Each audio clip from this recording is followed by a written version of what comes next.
Football Podcast. I'm your host, Jim Neander. What a week 9 was. I hope you had a great week. I had my first undefeated week of the season so far. All of my teams across all the different platforms went undefeated, at least all of my pay leagues anyway.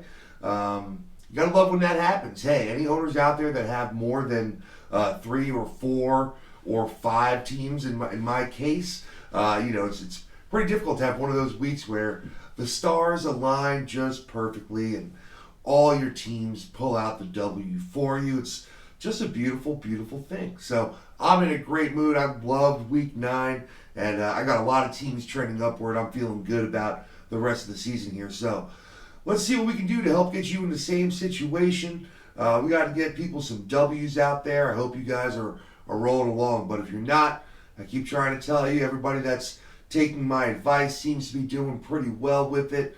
And hey, got to put in the time and the work. So if you don't have time to do the research, that's what you've got me for. Come here and you can go ahead and check it out. I'll help you get the right information. So, all right, we're going to do the first half of our recap show. We're going to go over half the games here, let you know what happened. There were, a number of big scores again, but for me, I think the bigger story this weekend was the big names that didn't score points. There was quite a lot of them.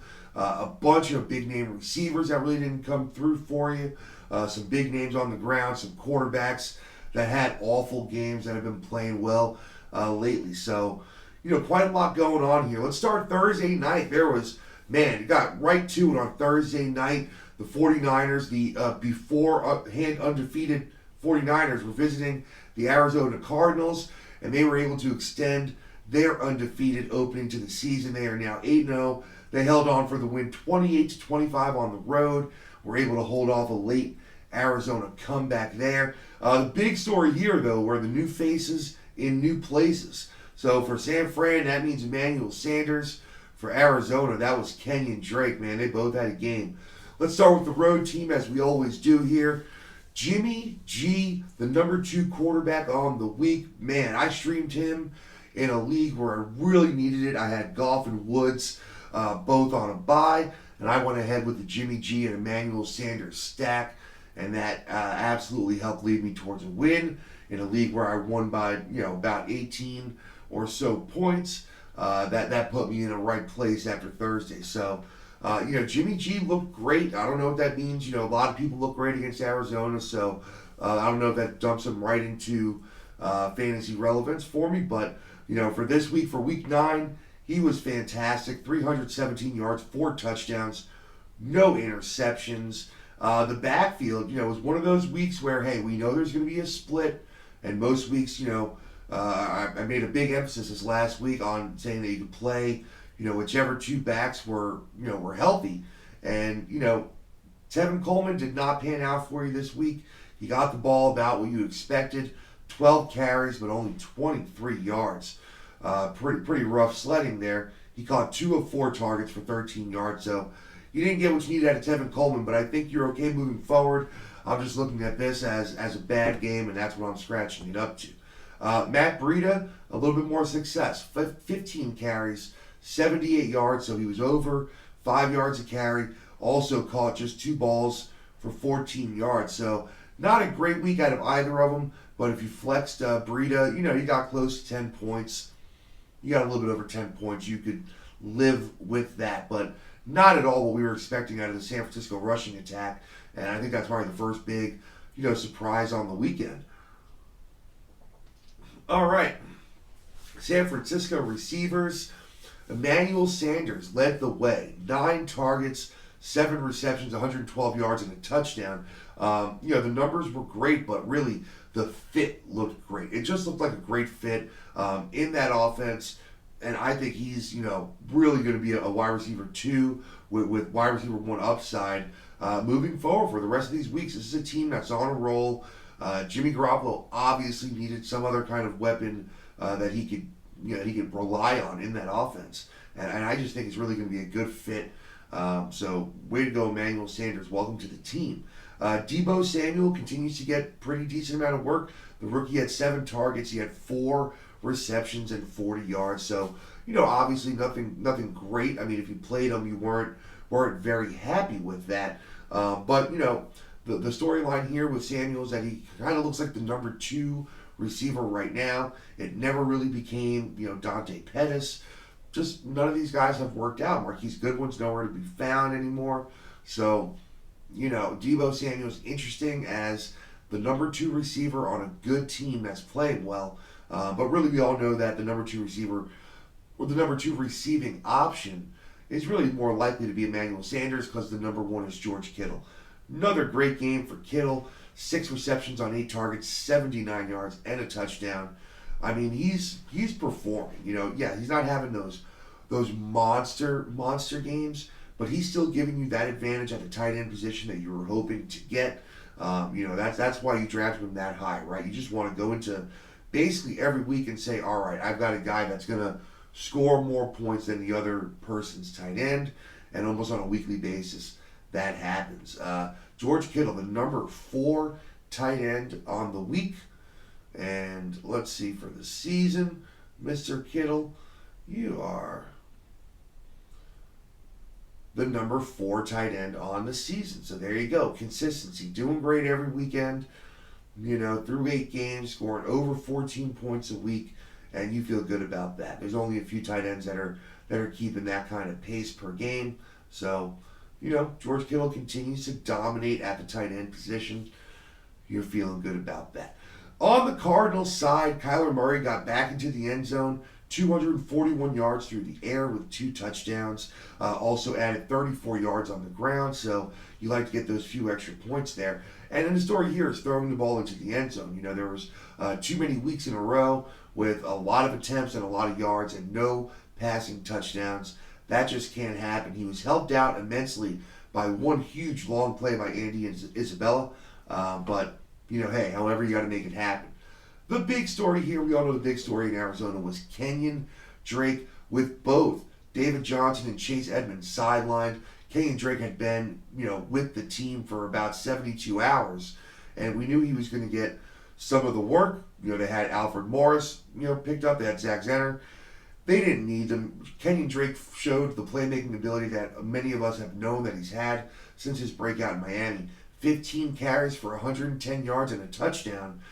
Another 4 receptions on 4 targets for 52 yards. Huge game. He was big on the week. I mean, if you had the steel nerves to play him, then you were rewarded. I mean, that's just how it is. Not a lot of people did. I have to imagine that even people that picked him up for the week, knowing that it was probably a 1-week thing, didn't play him. He was the number 2 running back on the week. And man, that's just hard. I know a lot of people ask me that question. Do I play Kenyon Drake? I was on the fence. For me, as it always is, it's all about what are your other options. So I always ask people when they ask me that question, well, who else do you have, right? What are your other options? So for me, that's a big part of it. I need to know who else you have to make that decision. But yeah, I didn't have any shares of Kenyon Drake. I know that for me, it would have been hard to go with the unknown, with a guy that's been with the team for just a few days. It would have been difficult for me to play him. So don't beat yourself up about it. That's what happens. Now, other receiving options for Arizona. The ball was very spread out, only 24 attempts for Kyler Murray, so the volume wasn't really there. And I mentioned Andy Isabella with that huge 88-yard touchdown grab. He looked, really fast on that play. And that was his only target. That was his only catch. So, no, for me at this point, that one huge play does not put him on my radar. Larry Fitzgerald, 4 targets, 4 receptions, 38 yards. That doesn't get it done. Christian Kirk back in the lineup. 2 receptions, 5 targets, 8 yards. If you've been waiting to play Kirk and this was the week that you put him back in, man, you got killed there. 2.8 points. That definitely does not do it. So overall, it was really a tough week for the Arizona receiving options. Kyler Murray had a decent game, and Kenyon Drake had a great game. But outside of that, for a team that scored 25 points, there just weren't viable fantasy options there. The other touchdown went to Keyshawn Johnson, but he only had 2 receptions for 22 yards. So both guys that caught the touchdowns weren't really guys that you were playing, and I don't think going forward are guys that you are looking at playing. So that's it. But the San Francisco 49ers, man, 8-0, baby. Halfway through their season, and they are rolling. They're the last undefeated team in football. How about that? All right. Let's go to London for what I believe is the last London game of the year. So the Houston Texans went to London and they absolutely thrashed the Jacksonville Jaguars. 26-3 was the final score. So as you can imagine, no, your Jaguars didn't do much for you. So they only scored 3 points. That should go without saying. Let's start with Houston though. A little bit of a down game for Deshaun Watson. I mean, it's good that he took care of the ball. He did only have 201 yards through the air, 2 touchdowns, another 37 yards on the ground. So he didn't hurt you by any means. Obviously he didn't hurt you, but just wasn't the huge week that we've been getting used to having from Deshaun Watson. He was, the quarterback 11 on the week, so he was still a QB1. But let's be real here. He's just been killing it lately, and I think that his owners have gotten maybe a little spoiled getting ready for those huge games. All right, Carlos Hyde. I kind of told you this is one that I won. Hey, anybody that does fantasy football, if you're going to come up and you're going to give your opinions to people and you're going to be public about it, the fact is you're going to miss. You're going to be wrong. Sometimes. Hopefully not that much, but you're absolutely going to get things wrong. But you're hoping to get more things right. And Carlos Hyde, here you go. 19 carries, 160 yards, had a huge game. Didn't do anything in the air, so didn't get you any extra points there. That was all Duke Johnson. But, he got you what you needed again. And the point is here, he's a number 1 running back. He gets the big majority of the carries, and he's on a good offense. I like it. I just feel good about playing Carlos Hyde as a really high floor kind of a guy. His ceiling is limited because he doesn't get the receiving work. But, again, you give me an RB1 that's going to have 17, 18, plus carries almost every week on a good offense that likes to throw the ball downfield that might get some goal line carries, and I'm going to be happy there. So hopefully you listen to me, Carlos Hyde owners. Hopefully you played him. I think he's solid going forward. Duke Johnson, hey, had a nice game here. It was all through the air. He did have 7 carries, but only 13 yards. Now, he did turn one of those into a touchdown. So, Carlos Hyde, if he got that touchdown run, he has a big game. But as it stands, Duke Johnson got the touchdown, but caught all 5 of his targets for 68 yards. Hey, that 11.8 points through the air. You get the touchdown. All of a sudden, you got a guy that scored 17 plus points. And hey, he did it for you. If you played Duke Johnson, he did it for you. You were happy. The receivers, man. So kind of a weird game here. DeAndre Hopkins got his 11 targets. And, when you tell me, hey, DeAndre Hopkins caught 8 balls on 11 targets, I'm going to say, great. He had, 130 and a touchdown? No. He had 8 receptions for 48 yards. He did get in the end zone. So getting in the end zone saved, I don't want to say saved his game, but made it a pretty good, pretty solid game. So that's where you were okay. You're like, all right, I got it. You got that touchdown. That gives him a good game. I also said, just don't completely go away from Kenny Stills. It's not that he had a great game, but he definitely was the number 2 wide receiver here. He had 4 receptions on 4 targets, 52 yards. Hey, 4 for 52 again. Doesn't get it done in a way that you're happy about that game, but it's all about paying attention to the trends. If Will Fuller remains out for a while, which I still think he's going to be out for a couple of weeks at least, you still play Kenny Stills as a really high ceiling, but understandably low floor, kind of a wide receiver 3 play. So keep an eye on that. Outside of that, a lot of people picked up Darren Fells. I picked up Darren Fells. I told you that. I played him in a couple of leagues. Man, that could have went awfully. I mean, it really could have went really bad. He had 3 targets, only caught 1 of them. Guess what? It was a 1-yard touchdown. I know that's not enough. That's not a lot. But here's how it is in the tight end landscape. When you catch one ball for a touchdown, that still puts you within a few points of being a tight end 1. All right, so I'm exaggerating that a little bit, but if you were tied for 12th as a tight end. You were 11.2 points, Blake Jarwin. You got 7.1 points out of Darren Fells. So that's 4 points. Okay, not a good week. I can't spin it any other way. I'm sorry. Darren Fells did not have a good week. But the 7.1 points at least didn't kill you. It's a lot better than 1.1. There you go. So what do I think about Darren Fells moving forward? Depends on who you have. I'm playing him. I might play him over Greg Olsen. We'll talk about that in the preview show, though. Let's not get into that too much. This is a recap show. Let's get on with our recap. So that's going to do it for our Texans. Move over to Jacksonville Jaguars. This will be quick. Gardner Minshew was not very good. 309 yards. Excuse me. 309 yards on 47 attempts. No touchdowns, 2 interceptions. He did add 34 yards on the ground. For a guy that's been one of the top streaming options for the last, few weeks, give or take, this was tough. This was a tough game for him, and it was almost, I alluded to it a little bit last week, that it's a little bit of an audition game for him for, the possibility of Nick Foles coming back. And I would have loved to have seen Minshew have a really good game here and maybe keep his job for the rest of the season. But now it just gives them a reason to go to Foles, and I think that throws the whole Jacksonville fantasy dynamic up in the air. We just haven't seen the Jaguars with Nick Foles yet. So we'll see. Leonard Fournette, as you can imagine, didn't really have a good game.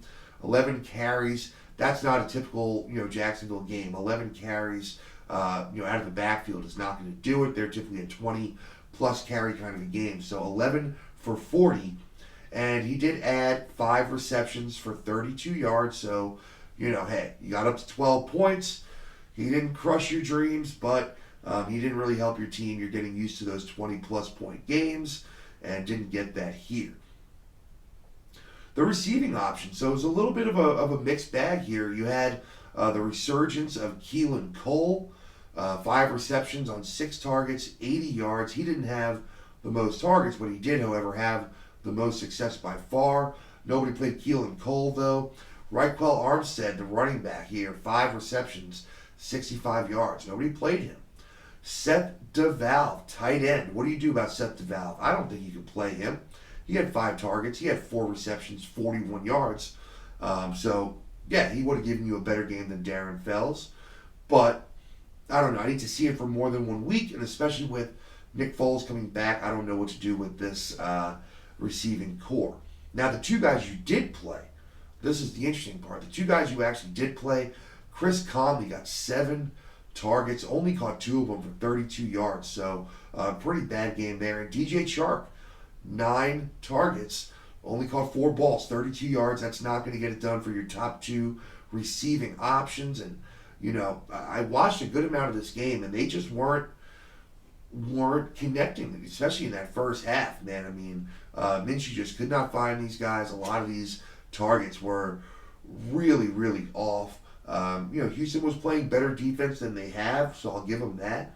But a lot of this was just ugly offensive playing by Gardner Minshew and by the Jacksonville Jaguars. So, unfortunately, your Jags let you down this week. They've been, really coming through for you, so it's hard to really be upset with them. You got, I think, a lot more out of those guys, out of DJ Chark and Gardner Minshew than maybe you could have expected to. So, if you were able to ride them to a few wins, I'd give them a break on this one and, just appreciate what they've done for you. All right. Let's go up to Buffalo. The Buffalo Bills, my Bills. They hosted the Washington Redskins, and they took care of business. 24-9. They were able to keep the rookie Dwayne Haskins well under control, and Washington didn't try to go crazy and do too much, against this defense. They kept running the ball, which you kind of, I guess you kind of expected them to. So, Dwayne Haskins wound up 15 for 22, 144 yards through the air. No touchdowns, no interceptions. I can't imagine anybody out there played Dwayne Haskins. So, you didn't play him, you're still not going to. Hey, Adrian Peterson had a better game than I was expecting him to. Still not a great game. A lot of people had him as a really good pick. He did have 18 carries, turned it into 108 yards. So, yeah, as a football player, Adrian Peterson had an excellent game. but 108 yards with no touchdowns, one reception for 22 yards. At the end of the day, you're talking about 13, points or so, and that's okay. You definitely are mad at that. I'm not trying to poo-poo his day. I'm just saying, I didn't think he was gonna have a great game. I don't think this was a great game. I'd be looking for more points out of a running back who reflects that I'm playing as a number one. So, but looks good for him. I mean, he just looks good. I think he could play another year. I don't know why. I don't know why he wouldn't play another year, or a team wouldn't give him a chance. He's running the ball strong. He's not the AP of old, but he's carrying the load and he's delivering. So I hope that a NFL team keeps him on next year. Washington receivers, as you'd expect, had a tough game. Terry McLaurin had the most targets, 6 targets, 4 catches, 39 yards. Paul Richardson also had 4 receptions, 42 yards. So, both of those guys, they led their team, but no way you could play these guys. And I guess some people had to play McLaurin based on his ability and based on their needs with bye weeks and injuries. But, most people told you not to play McLaurin, and hopefully you took that advice. Right? All right. Let's move over to Buffalo. Pretty quiet game for Josh Allen. They ran the ball a lot. He only attempted 20 passes, so 14 to 20 for 160 yards. He did have a passing touchdown. He did add a rushing touchdown, and that is what saves your game. If you play Josh Allen, it was that rushing touchdown that kind of puts you into fantasy viability there, right? He still didn't have a great week by any means, but let's see where he wound up for the week. Mr. Allen, just outside quarterback 1. He was the QB 13 on the week, so not that bad. You were okay with that. You're hoping for better. Big story for Buffalo here was Devin Singletary, rookie running back, and this is one where I kind of hit. I think that I hit the nail on the head. So you can go back through my text, through some of my communications with friends and other fantasy football league managers. And I said Devin Singletary, it's going to be right around the halfway point of the season that he takes over, right? It's going to take a little while. They need to see what they've got in him. They're going to let Gore play because Gore, is going to look good. He's going to look solid. So there's not going to be a rush to play Devin Singletary. Now, this was the game finally where they let him loose. 20 carries, 95 yards and a touchdown, so really solid game. And then he had 3 receptions for 45 yards on 4 targets. The fact is, sometimes it's all about the eye test. It's not about where you got drafted. It's just about, let's see how you play football. And Devin Singletary is a beast. This guy's a playmaker. He's going to get the ball in his hands, and however he's got to do it. He will run you over. He will completely run around you. He will run by you. He will do all 3 of those things. And I would love to say that this is the week that turns it around. I know you still have Frank Gore. Now you see what you have in Devin Singletary, Buffalo. Get the ball in this kid's hands at least 15 times a game from now on. You will not regret it. Devin Singletary owners will talk about it on the preview show later in the week. But this is that week where you're going to have to make your first really, really tough decision. If you've been stashing Devin Singletary, now is the time, because you already missed one good week, right? So, how many weeks are going to go by? Is it going to be, is this just a 1 week kind of a thing where you go back next week and he's not going to have the share? Or is he going to be, like he was this week, a top end RB? He was an RB6 this week. So that is the top half of the class. And other than Christian McCaffrey, that puts you within a few points of everybody else. So, hey, decisions. All right, Buffalo receivers. John Brown. You probably played John Brown. You were okay with it. 7 targets. Only 4 receptions, but 76 yards. So, he's getting the ball down the field. The air yards are there.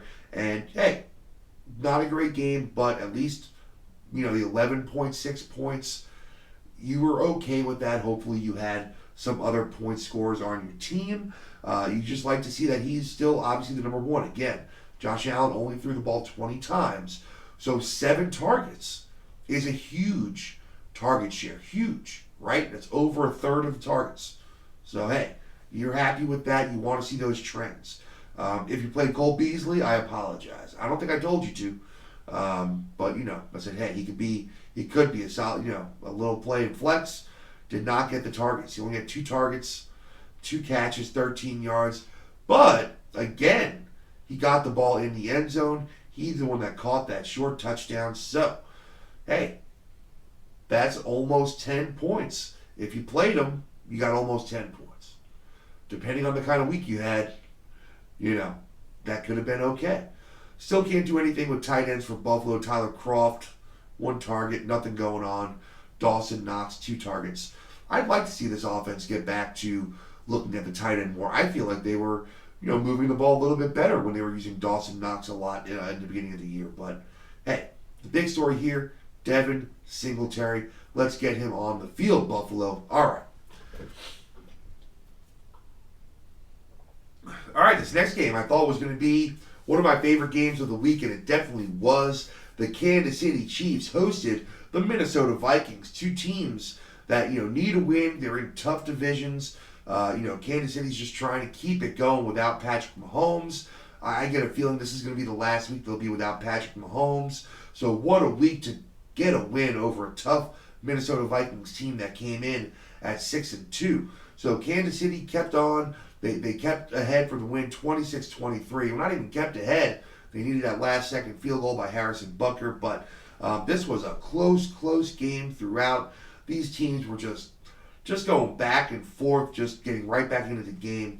Not a huge game for fantasy purposes, but a lot of your guys, they did what you needed them to. There were some big games, so let's talk about Minnesota first. If you played Kirk Cousins again, you got what you needed. Hey, not a huge amount of yards, 220 yards, but 3 touchdowns again with no interceptions. And really, Kirk Cousins is one of those quarterbacks where you got to take those first couple of weeks and just at this point put him out of your head. He came out of the gate slow.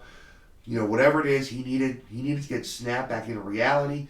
Thielen and Diggs, I guess, by calling him out, they kind of did that, and he's looked a lot better since then. He's just making really good decisions. All of his touchdowns went to kind of the other guys this week, so it wasn't even any of the big guys. Adam Thielen wasn't able to play. Said he was active. He got knocked back out. We'll go to that. So Kirk Cousins, at this point, basically jumps to the top of the streaming list. I haven't looked at the matchups next week, so we'll see who Minnesota plays, but I think that Kirk Cousins has got to be near the top of that list for streaming quarterbacks, to the degree that he might be rostered at this point and streaming him might not be an option anymore. So, hey, we'll see. All right, Dalvin Cook had, a little more of a down-to-earth game for Dalvin Cook. Those 21 carries, he only turned into 71 yards. With Dalvin Cook, typically you get 20-plus touches on the ground. You're going to be a 100-plus yard day. But Kansas City did a really good job of keeping him under control. But he got the volume there, 21 carries, 71 yards. He also added 4 receptions on 7 targets for 45 yards. So, for what's considered a very much a down week for Dalvin Cook, you still got over 15 points. Hopefully, the rest of your team led you to victory here. And Dalvin Cook, having kind of an off week didn't kill you. Hey, if that's a really bad week, I'll take it. Love me some Dalvin Cook.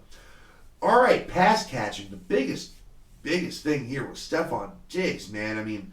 Let's talk about both of them. Adam Thielen, unfortunately, was active for the game, tried to give it a go, and then had to come right out of the game. Had 1 target and had to go, and that's just brutal. When you're a fantasy owner, it goes 2 ways, right? And, this time it worked the other way.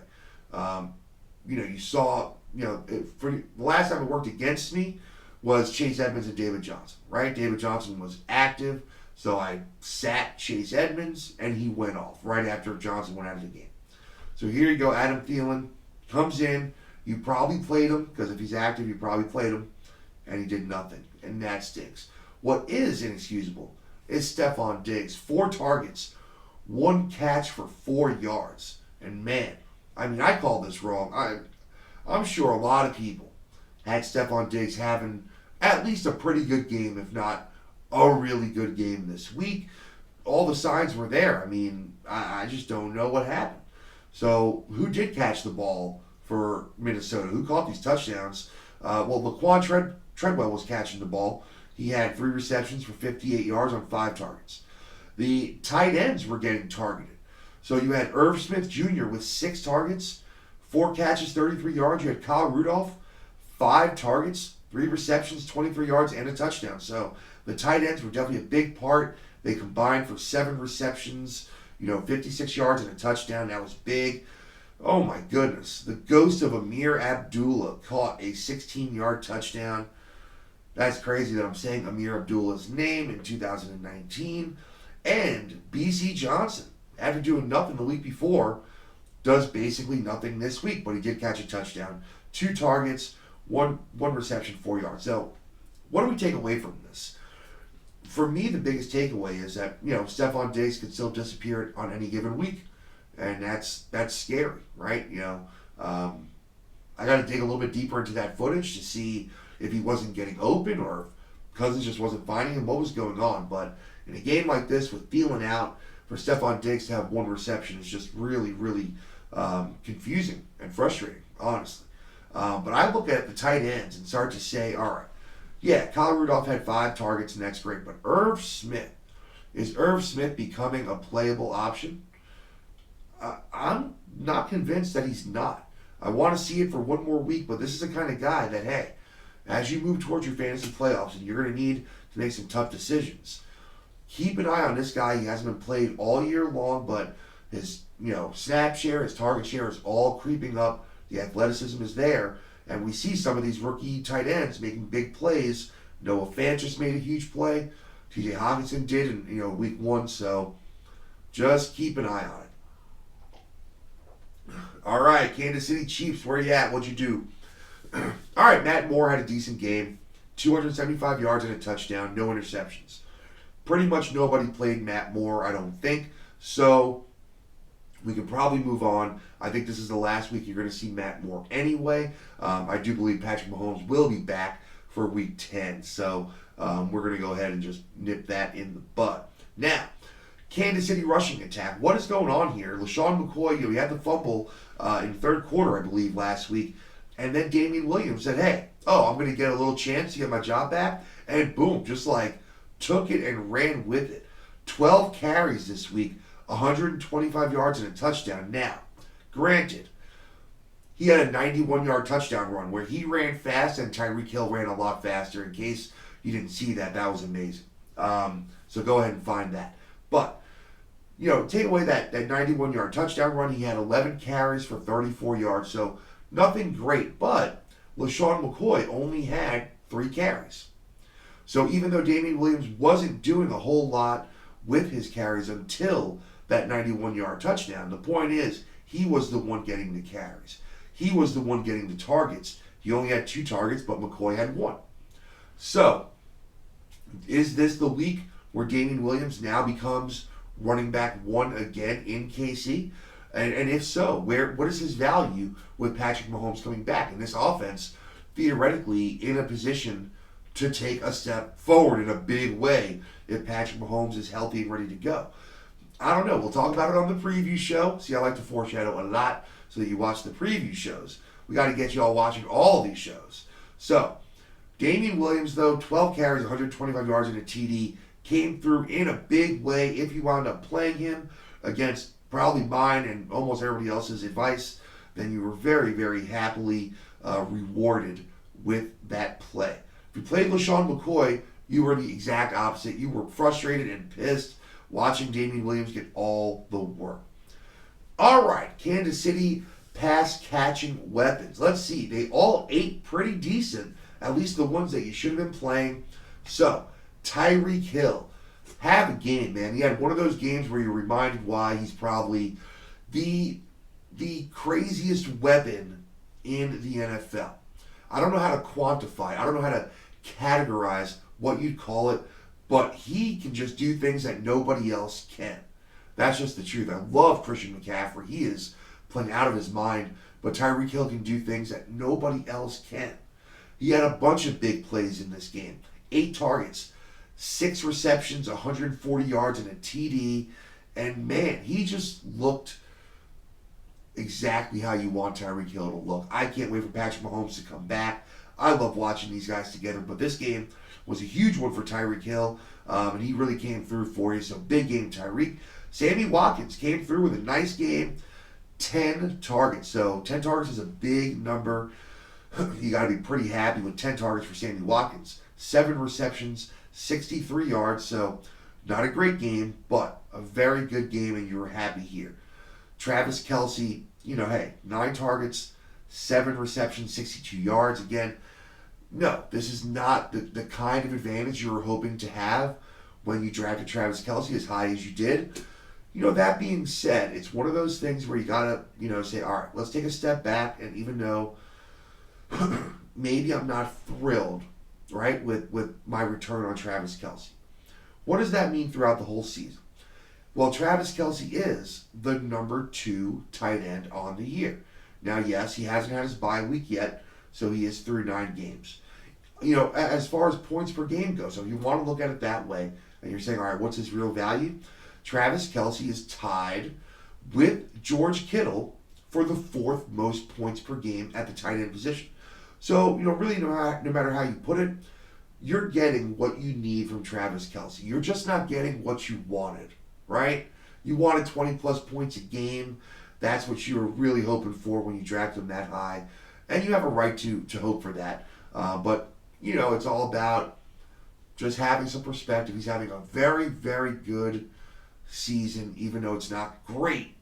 And then Mahomes is going to come back, and we'll see.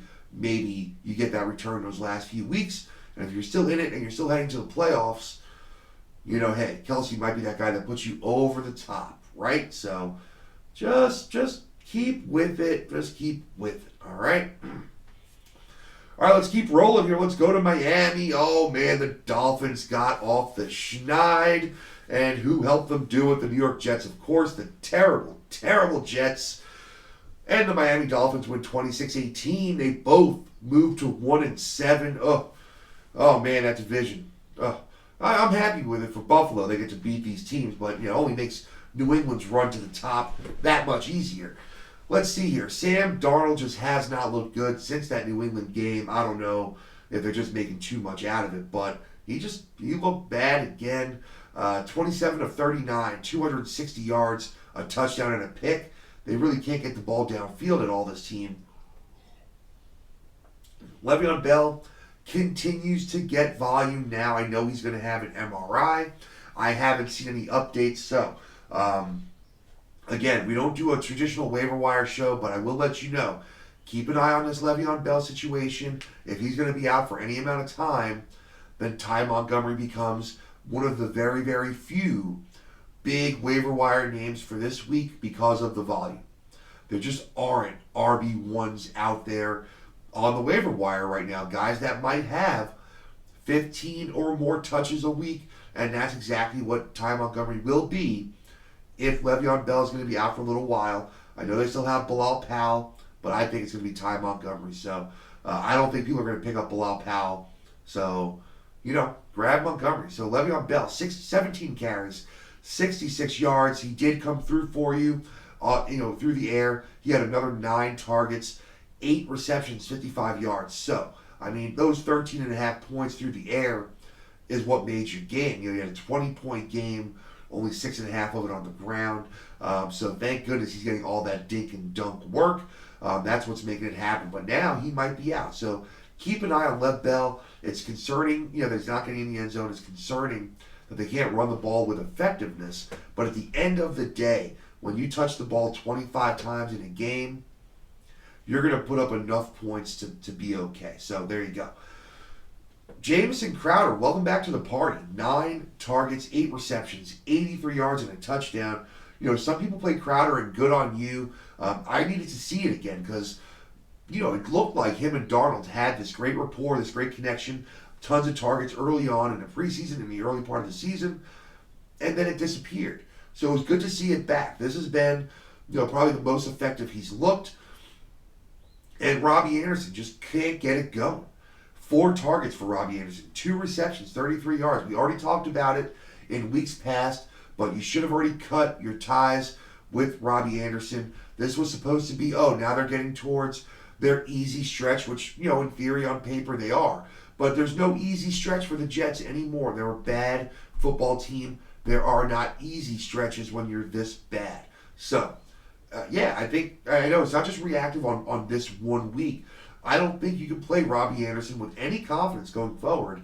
And Jamison Crowder is the wide receiver that you can play with some confidence here. Now, the tight end position. Chris Herndon, look at all this opportunity you're passing by. Ryan Griffin, 8 targets, 6 receptions, 50 yards. And Ryan Griffin is just a guy. He's a jag. No offense to Ryan Griffin. He's putting forth, a solid effort, and he's doing pretty well. But I think that Chris Herndon can do a lot more with those targets. And man, do I want to see it. I've been waiting for it all year. I had high hopes for Chris Herndon. I do think he'll be back this week, but I'm not going to play him yet because I need to see how he holds up. All right, let's go to the Dolphins. Ryan Fitzpatrick had a huge game. Man, so if you played Ryan Fitzpatrick because you were hoping for some of that Fitz magic, you got very, very well rewarded. The number 6 quarterback on the week. He had 3 touchdowns, no interceptions, 288 yards. That's a great game for Ryan Fitzpatrick. You're thrilled about that.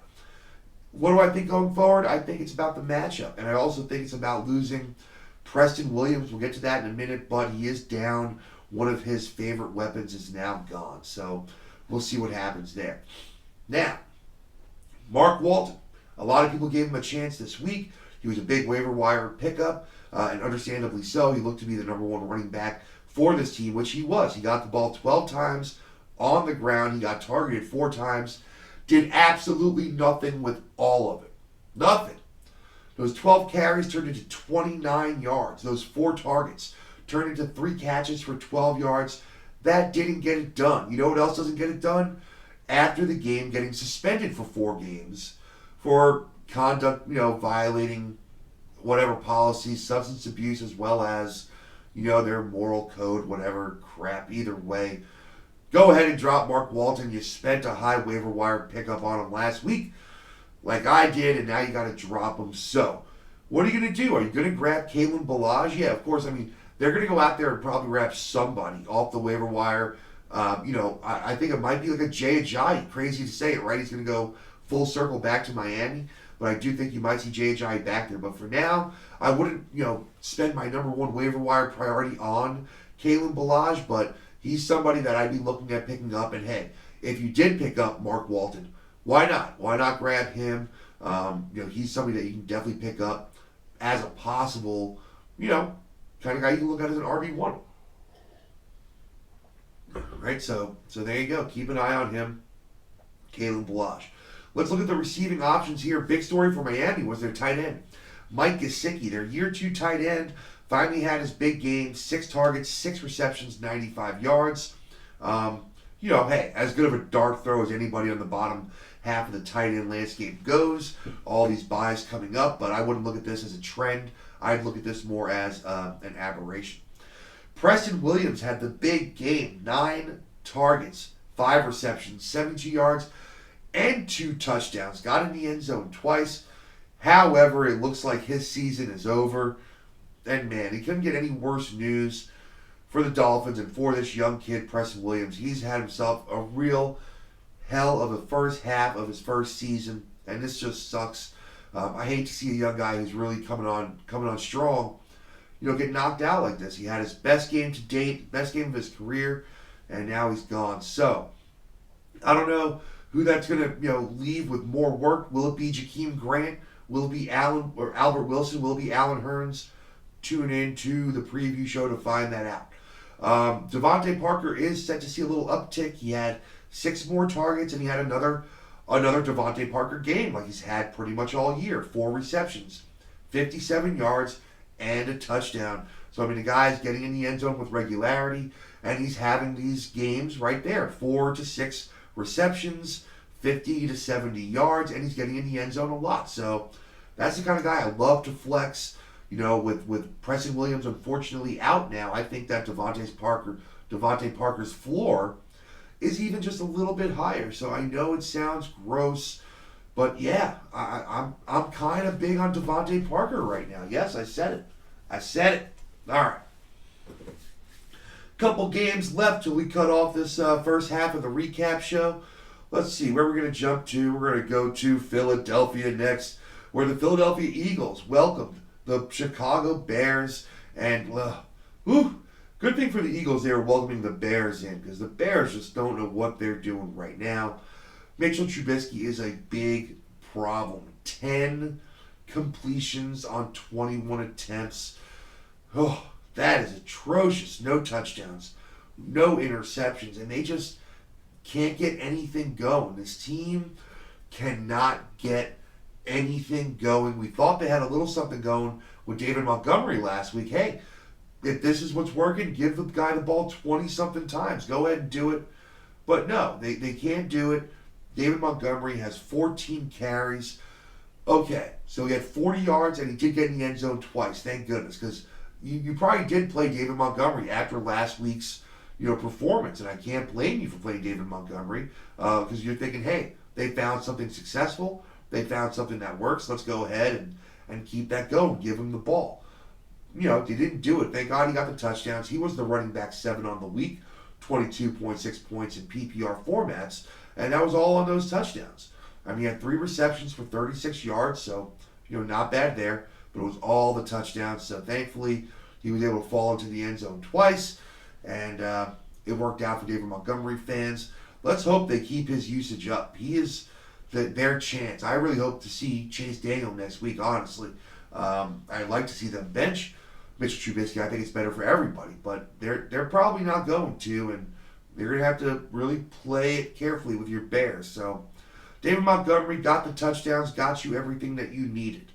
Oh, one of the biggest busts of the week, Allen Robinson. Man, after just being so consistent throughout the season, 5 targets, one reception, 6 yards. That killed you. He was a weak killer. You played Allen Robinson and you got 1.6 points, and let me tell you, that is the kind of thing that'll kill your week, man. That is a buzzkill if there ever was one. So that really hurt. Really nobody outside of David Montgomery and Taylor Gabriel did really anything here. Now, Taylor Gabriel only saw 3 targets, but he did catch them all, 69 yards, and most of that was on the back of a 53-yard bomb that he caught. So, no, that doesn't interest me at all. That's one play, and he put up 10 points. So, no. It's great that he was the number 1 receiver for that team this week, but no, I'm not looking at Taylor Gabriel with any kind of interest at all moving forward. I'm a little stressed that Allen Robinson had a bad week, but yes, in my opinion, this was one bad week, and I think, no doubt, he's going to be fine moving forward. So, yeah. Let's go to Philadelphia here, where they had a little bit better week. Some of their weapons, showed out a little bit here. Carson Wentz, a little more volume, 26 of 39, 239 yards and 1 touchdown. You're certainly not happy about that as a Carson Wentz owner now. They did go up against the Bears, which are considered one of the better defenses in the league. Although, hey, that's really predicated on last year and the first few weeks this year. They haven't been dominant, this last handful of weeks. But I digress. They're still a very good defense, and Carson Wentz had a decent game, so you can't be mad at the game that he had, although he didn't get you a lot of points. Jordan Howard, hey, told you to play Jordan Howard, and he had a decent game on the ground. 19 carries, 82 yards and a touchdown. It was just enough. You're happy with your, almost 15 points out of Jordan Howard. He got 1 target, 1 reception. So, Miles Sanders is definitely the running back that's going to get the receptions at this point, is how it looks. Let's talk about Miles Sanders. He got, the ball a decent amount this week. He also got 10 carries. They ran the ball a lot in Philly. Really controlled the ball. 10 carries for 42 yards, 3 receptions on 3 targets for 31 yards. So still showing that playmaking ability. No, he didn't break that monster play and have that huge touchdown, but still over 4 yards a carry, and then over 10 yards per reception. So hey, you like to see those numbers. All right. Finally, Zach Ertz owners rejoice. you got that huge week that you needed from Zach Ertz. Hopefully that gets him, rolling here. 11 targets, caught 9 balls for 103 yards and a touchdown, and that's more like it, right? I mean, really with the targets also. He's a volume guy. He's not making those huge plays down the field like like George Kittle or Travis Kelce are. For him, it's about red zone targets and it's about volume, and you were happy to see it here. And the interesting thing here is that Dallas Goedert, who's been the better tight end of the two, he didn't disappear either. He didn't have anywhere near that kind of a game, but he also had 5 targets, 4 receptions, 39 yards. I mean, that's almost 8 points. And, you're okay with that. I mean, those 8 points put you in, that viable range this week. So if you're, Dallas Goedert, you're tight end 18. I understand that's not great by any means. Just saying, it wasn't like he disappeared. He still scored, more points than Greg Olsen and Darren Waller, right? You played both of those guys probably. People are still playing Jimmy Graham. Jonnu Smith didn't do anything this week. So he got more points than all of those guys. And a few of the guys that scored more than him were not really on the radar, right? Blake Jarwin, Nick Boyle, Mike Gesicki, Jacob Hollister. Nobody had these guys on their radar. So let's be honest here, right? So you could have done worse than playing Dallas Goedert. Oh gosh, I'm digressing here a lot. All right, let's keep it rolling here and finish her up. Who else was out there for the Eagles? Oh, Alshon Jeffrey was out there. He had 8 targets, 4 receptions, 36 yards. But man, doesn't he just look bad? He doesn't catch the ball enough. I know it's weird to say for a wide receiver, but it's really how I feel at this point. Alshon Jeffrey, he's getting the targets, but now we found out that Djax is going to be gone. He got out there, he caught 1 ball to Deshaun Jackson for 5 yards, and then had to leave. Now it looks like he's done for the season. Now that we know Deshaun Jackson's basically gone for the year, I don't think Alshon Jeffrey is a great play. I think he's a better play when you have that deep threat like you have in Deshaun Jackson, and I think this bottles it all up into the middle, and that just works out better for Zach Ertz and Dallas Goedert. So, I'm worried about the Eagles' passing attack for the rest of the year. I kept saying I'm waiting for Deshaun Jackson to come back. I think that'll give him a big boost, and now he's not coming back. So I'm not sure. We'll talk about it on the preview show. Nelson Aguilar, J.J. Arcega-Whiteside, are any of these guys, worth your time? I'm not sure. Nelson Aguilar did have 8 targets in this game, 3 catches for 21 yards, right? So that doesn't make you feel good. So, all right, let's go. Last game that we're going to do on part 1 of the recap was a really close game here. The Pittsburgh Steelers hosted the Indianapolis Colts, and the Steelers really needed this win. They did get the win, 26-24. Held on for that win, and man, it was close, but they got it done. Now, the story here for Indianapolis was Jacoby Brissett being knocked out of the game. We'll have to monitor his situation. When he got knocked out early, he was looking good, went 4 or 5 for 59 yards, and then he was gone. But Brian Hoyer, the well-traveled Brian Hoyer, came in and did a really nice job. Not a ton of yards, 168 yards, but 3 touchdown passes, 1 interception, and really kept his team in it. Almost got the win on the road against a tough Pittsburgh defense. I was impressed with Brian Hoyer. I don't know where he's going to wind up on my streaming list if Jacoby Brissett is out, but he's definitely something to keep an eye on. Now, if Brissett's back, he's going to be, he's going to be near the top of the list. We got to see what happens there. Marlon Mack had a decent little game here. Unfortunately, wasn't involved in the passing game, and that's where it's going to really kind of go over the top. But 21 carries for 89 yards. That just doesn't do it for you without getting into the end zone and without getting some receptions. We need to see him involved in the passing game more. So, thankfully, he didn't kill you. He was fine as a running back, 4.2 yards per carry. That's okay. 21 carries, you'd like to see at least one of those plays maybe get broken through, but it didn't, and you just weren't thrilled with Marlon Mack. He didn't kill you, but certainly didn't really help your team this week. Now, I was definitely wrong here, and this, could be a more of a Brian Hoyer thing, but a lot of these receivers were very, very usable in fantasy this week.